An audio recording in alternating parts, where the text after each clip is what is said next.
Cari fratelli e sorelle, il dono delle stimmate presso la Verna, che oggi celebriamo, esprime innanzitutto in modo visibile e definitivo una tensione che ha costantemente guidato frate Francesco. Il desiderio, cioè, di seguire Gesù e di configurarsi a Lui, povero e crocifisso. I segni della passione nel suo corpo sono l'espressione visibile di questa profonda aspirazione.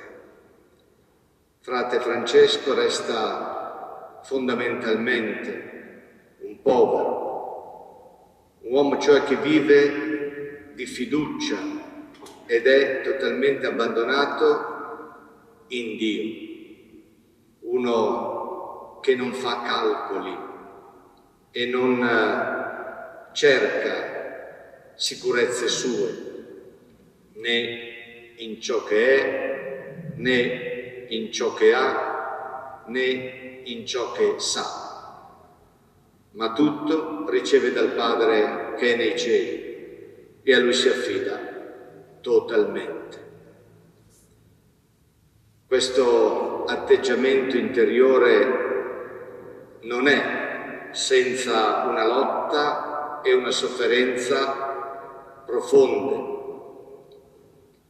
Frate Francesco arriva alla Verna portandosi dentro tanti dubbi su di sé, sulla autenticità della sua via, della via che va tracciando, sull'ordine dei frati minori e sulle scelte fatte, sul futuro e sulle sue responsabilità a riguardo.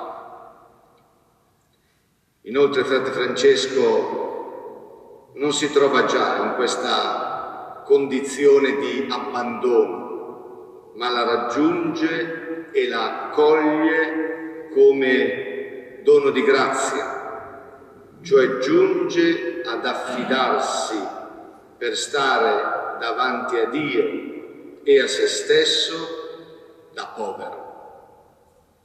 Come Gesù, anche frate Francesco si lascia guidare dalla ricerca della volontà del Padre che è nei cieli e viene condotto progressivamente al dono totale di sé, cioè verso l'esperienza della croce.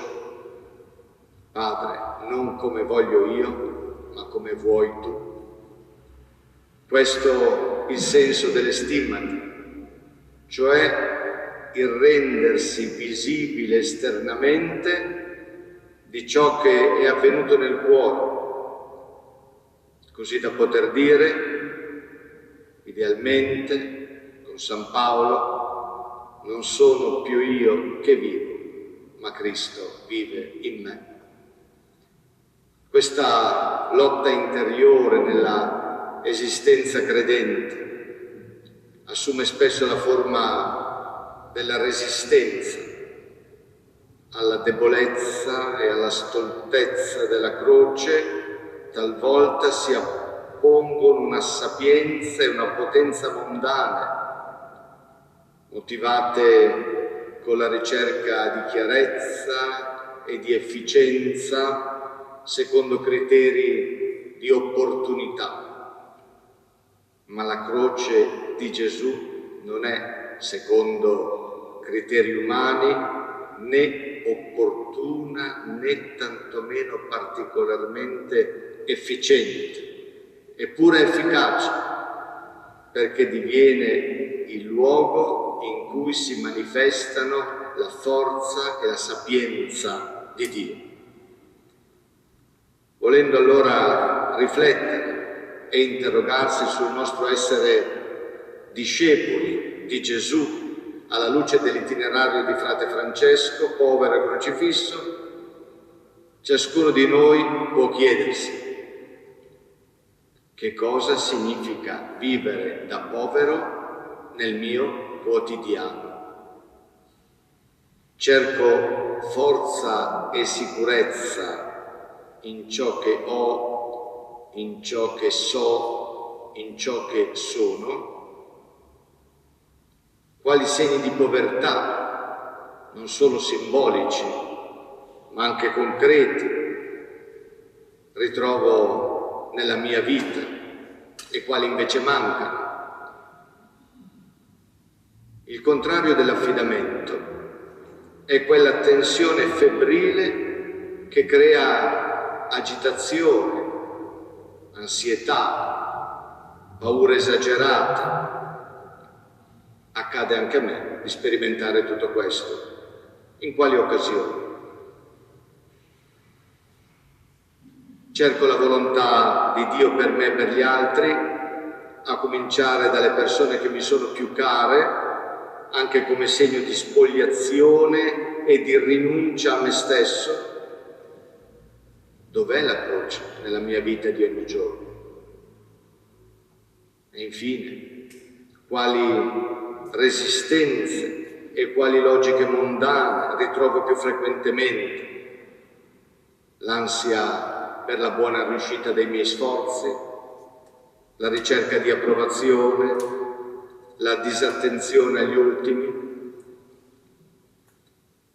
Cari fratelli e sorelle, celebrare il centenario delle stimmate è un invito a recuperare nella nostra vita quotidiana quella dimensione di silenzio orante contemplativo che ci pone di fronte all'essenziale.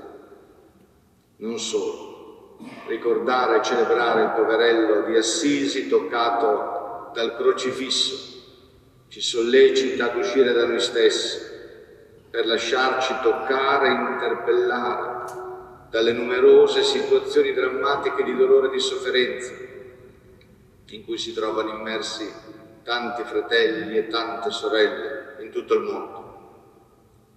Che San Francesco ci aiuti a lasciarci ferire il cuore dall'amore di Dio e ad abbracciare le ferite dell'umanità, diventando così artigiani di pace, portatori di gioia, pellegrini di speranza.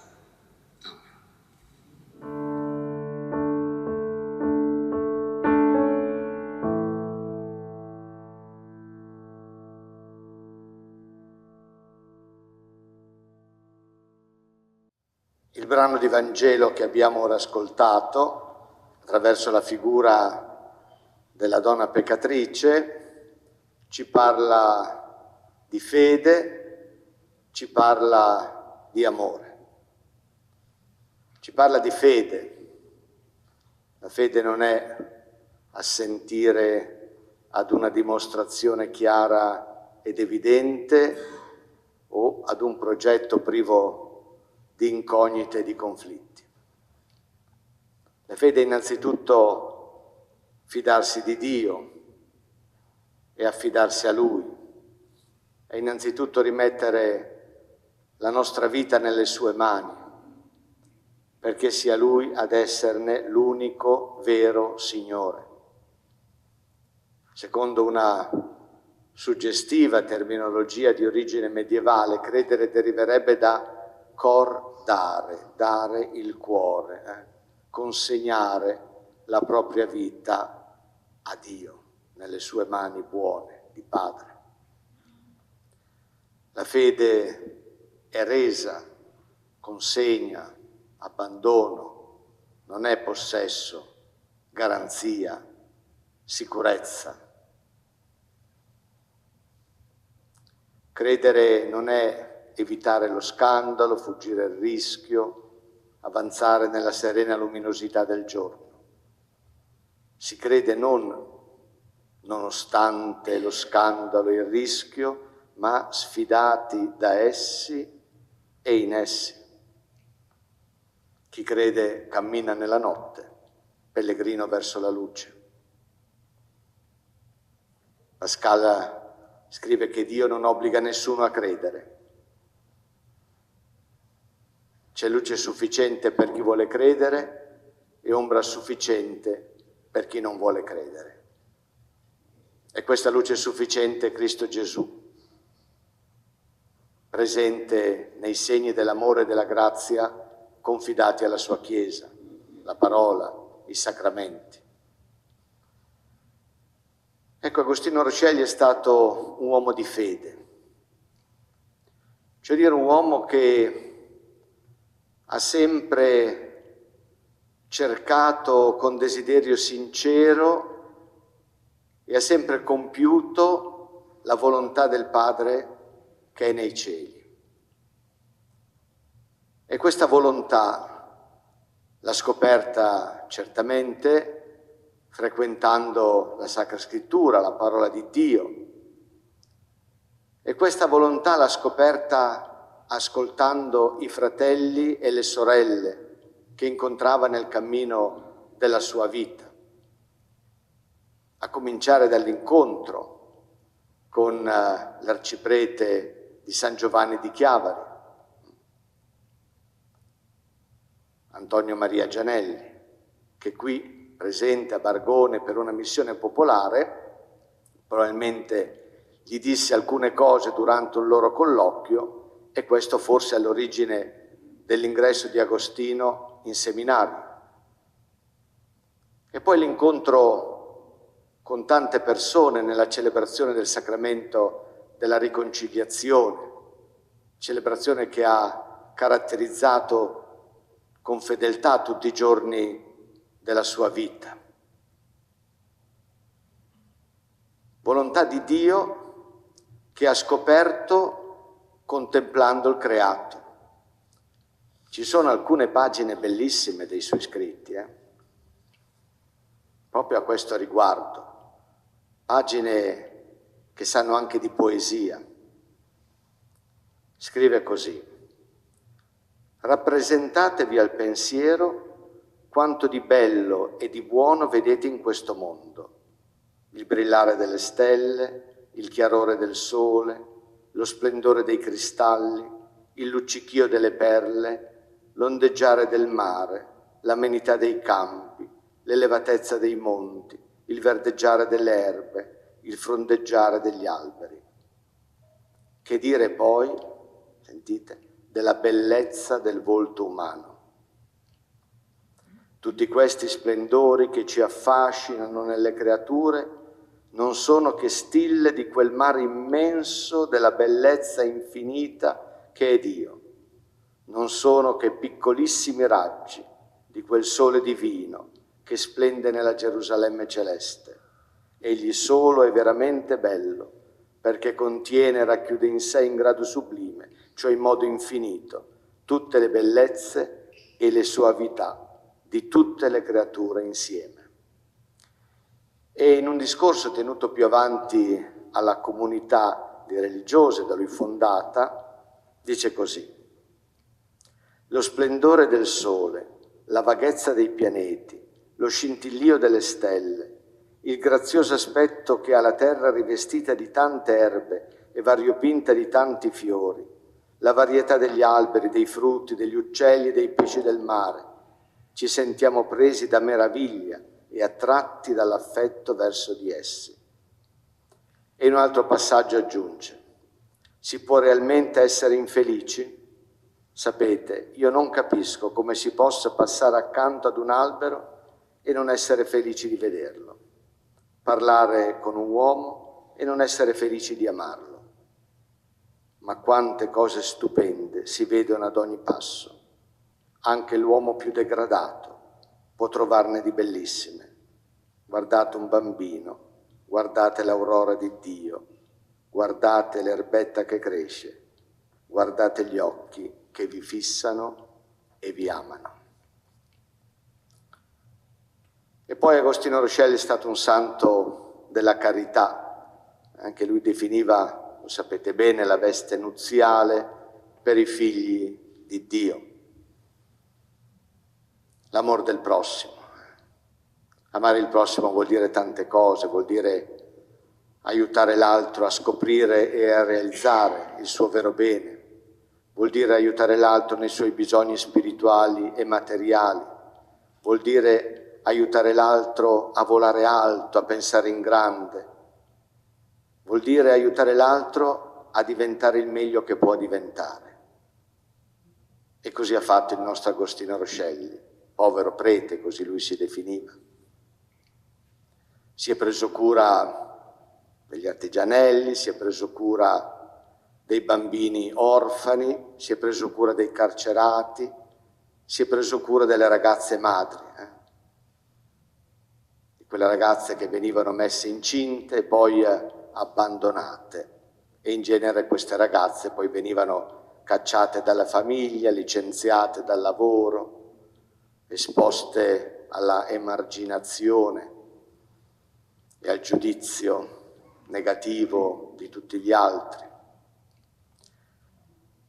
Le storie di queste ragazze in genere avevano degli epiloghi infelici, suicidi, infanticidi, prostituzione, carcere. Questo nella seconda metà dell'Ottocento. Quando ci lamentiamo dei tempi di oggi, studiamo un poco la storia e così evitiamo di dire tante stupidaggini. Il Roscelli si è preso cura di loro, con passione, con dedizione, con fedeltà. E proprio perché è uomo di fede, gigante della carità, è stato nel suo tempo pellegrino di speranza in un mondo diverso, più fraterno, più solidale, più umano e quindi più cristiano. Ecco, i suoi insegnamenti, i suoi esempi, la sua intercessione ci aiutino a cogliere e a vivere fino in fondo le opportunità di evangelizzazione che questo nostro mondo complesso oggi ci offre,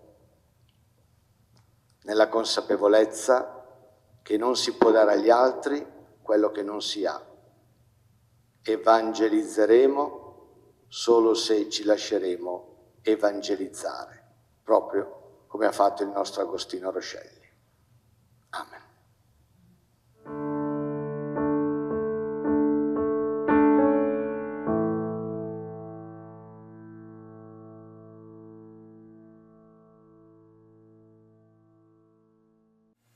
Avete sentito che Gesù sta andando a Gerusalemme con i 12 e per la seconda volta annuncia il suo destino di passione, morte e risurrezione. E i 12? Beh, intanto, per quanto riguarda la risurrezione, non sapevano bene di cosa si trattava. Certamente la prospettiva che Gesù soffra e muoia è una prospettiva per loro inaccettabile. Non hanno lasciato casa, famiglia, lavoro per seguire un Messia che va a soffrire e a morire. No, loro hanno lasciato casa, famiglia, lavoro per seguire un Messia che va a Gerusalemme, prende il potere, ristabilisce la rigorosa osservanza della legge mosaica, sottomette i popoli circostanti, riporta Israele all'antico splendore e poi, evidentemente, spartisce con i suoi amici la torta del potere. E Gesù che cosa fa? Gesù di fronte a questo, possiamo ben chiamarlo, fallimento educativo, perché i 12 sono con lui da un bel po' di tempo. Di fronte a questo fallimento educativo avrebbe potuto rimandare a casa i 12 e costituire un nuovo gruppo di discepoli. E invece no. Non si irrita, non giudica, non condanna, non mette i remi in barca, ma rilancia la proposta con delle parole e con dei gesti ben precisi che adesso brevemente commenteremo. E questo evidentemente è un insegnamento per gli educatori di oggi, genitori, insegnanti, catechisti, che spesso sperimentano l'abisso che c'è tra l'impegno profuso e i risultati ottenuti. Gesù deve essere anche per loro un riferimento, per tutti noi.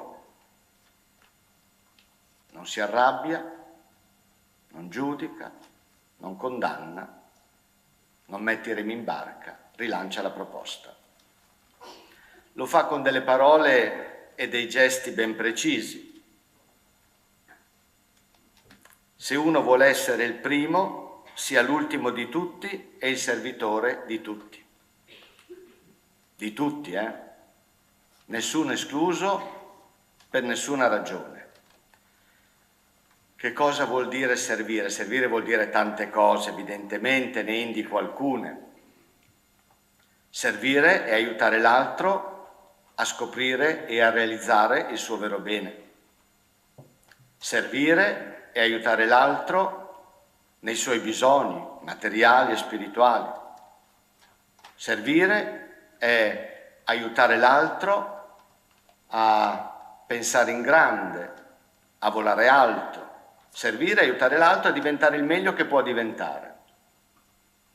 E tutto questo sempre senza attese e senza pretese. Sempre senza voler spadroneggiare nella vita dell'altro, dominare l'altro, asservire l'altro. Qui potremmo aprire una parentesi, e la apro ma brevemente, sui servizi ecclesiali che i fedeli laici rendono all'interno di una comunità parrocchiale. Sarebbe bene che chi rende questi servizi ogni tanto si domandasse: ma io come vivo il mio impegno, il mio compito, la mia missione? La vivo con spirito di servizio o con spirito di potere? Siamo esperti di facili parole.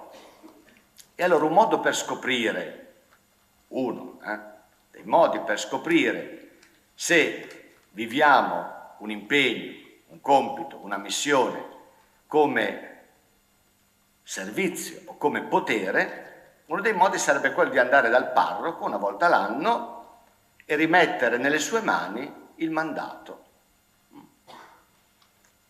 Se il parroco te lo riaffida, bene. Se non te lo riaffida, bene.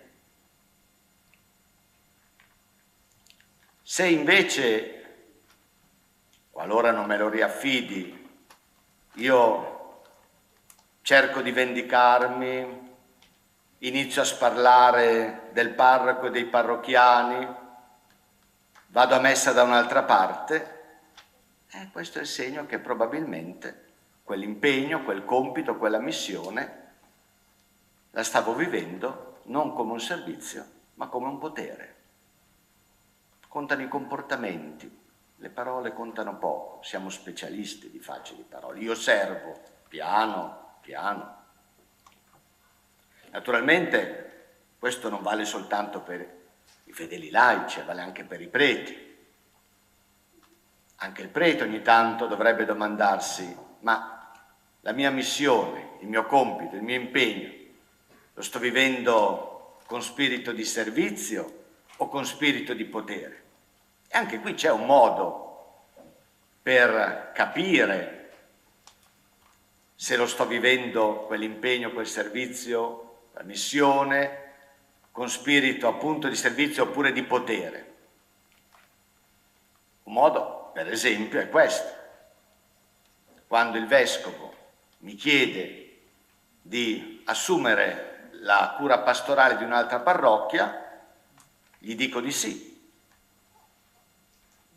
dopo un dialogo fraterno, paterno, soffrendo, perché i legami che si creano nel tempo sono legami forti, in genere, però gli dico di sì. Se gli dico di no, questo no, non dico che necessariamente è il segno che sto vivendo la mia missione come un potere, però il sospetto viene. Qualcuno potrebbe dirmi, e voi vescovi? Vale la stessa cosa, solo che il mio riferimento è il Santo Padre. Però le cose dette per i preti valgono per i vescovi, stessa cosa. Poi Gesù prese un bambino, lo pose in mezzo a loro e abbracciandolo disse: chi accoglie uno solo di questi bambini nel mio nome accoglie me, e chi accoglie me non accoglie me, ma colui che mi ha mandato. Due insegnamenti possibili tra i tanti. Per Gesù il bambino è l'immagine del discepolo, è l'immagine del credente, perché il bambino è uno che si fida e si affida. E credere è proprio questo, non è innanzitutto assentire ad una dimostrazione chiara ed evidente o ad un progetto privo di incognite e di conflitti. Credere è innanzitutto fidarsi di Dio e affidarsi a Lui. Rimettere la nostra vita nelle sue mani, perché sia Lui ad esserne l'unico vero Signore. Quando un papà, per gioco, getta in alto il suo bambino quando è in alto, quando è nel vuoto, mica ha paura, ride, perché sa che ad accoglierlo ci saranno delle braccia forti e amorose. Questa è l'immagine della fede. E Gesù l'aveva capito benissimo, evidentemente. Secondo insegnamento, e chiudo. Al tempo di Gesù i bambini non contavano nulla, erano delle cose. Questa era la cultura del tempo. E allora Gesù, abbracciando quel bambino, ci invita ad abbracciare come discepoli. Siamo chiamati ad abbracciare tutti, a non escludere pregiudizialmente nessuno dal nostro abbraccio.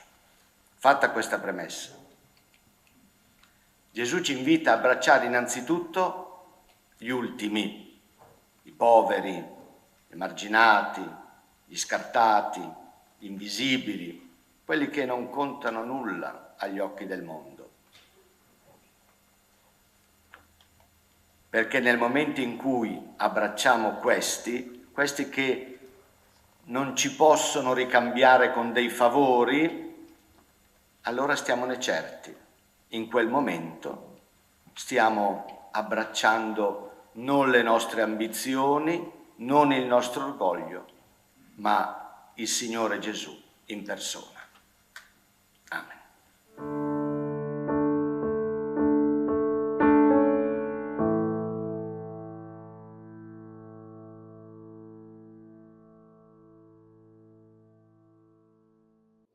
Apparve la Vergine Maria chiedendo la costruzione di una chiesa in suo onore, cosa che fu prontamente fatta e ancora oggi è vedibile questa prima costruzione molto semplice, molto piccola, poi una seconda costruzione e infine una terza nel 1890, l'attuale santuario. La devozione alla Madonna della Guardia, grazie ai missionari, così come grazie agli emigranti, si è diffusa un po' in tutto il mondo e anche nei giardini vaticani. Non so se lo sapete, c'è una grotta, una nicchia dedicata appunto alla Madonna della Guardia. Qui poi a Fresolino nel 1944, l'Evitato Eccidio, attribuito all'intercessione, alla protezione della Madonna della Guardia, e quindi dopo la fine della guerra, la erezione di questa cappella, di questa chiesetta, in ringraziamento come ex voto per la grazia ottenuta. Cari fratelli e sorelle, perché Maria è grande? Non innanzitutto perché ha concepito, portato in grembo e dato alla luce Gesù. Non innanzitutto perché è stata concepita senza peccato originale ed è stata assunta alla gloria del cielo in anima e corpo. È grande innanzitutto perché ha detto sì al progetto di Dio comunicatole dall'angelo.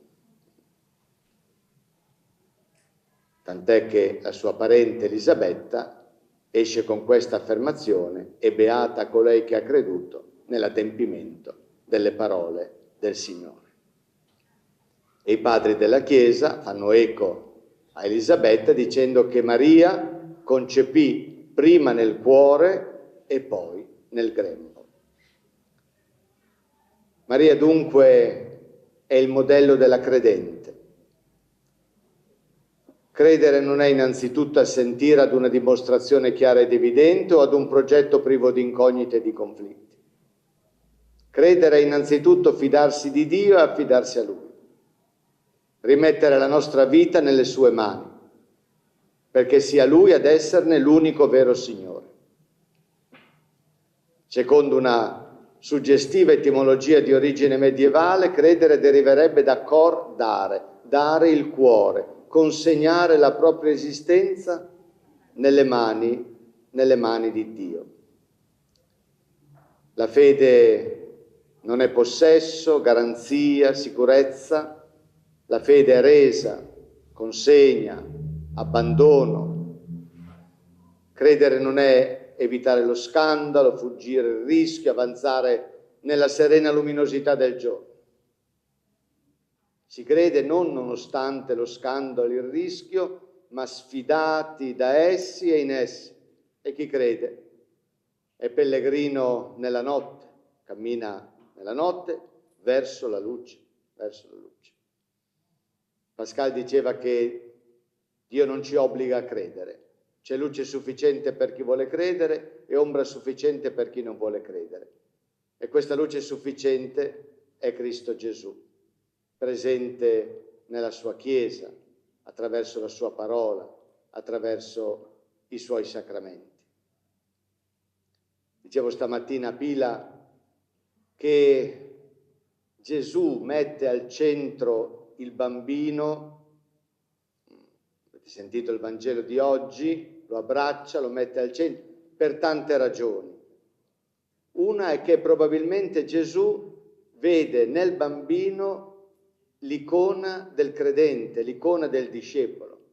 E dicevo, ma quando un papà per gioco getta in alto il suo bambino, quando il suo bambino è nell'aria, nel vuoto, non si angoscia, non si preoccupa, non ha paura, ride perché sa che ad accoglierlo ci saranno poi due braccia forti e amorose. E direi che questa veramente è la perfetta immagine della fede. Ecco, cari fratelli e sorelle, chiediamo a Maria Santissima che ci accompagni nel nostro cammino di fede. Lei ha detto sì all'Annunciazione, ha ripetuto questo sì durante tutto il corso della sua vita fino ai piedi della croce, e Dio ha operato in lei cose grandi. Chiediamo di accompagnarci nel nostro cammino di fede, così che anche noi possiamo continuamente dire il nostro sì a Dio e così Dio possa operare anche nella nostra vita grandi cose.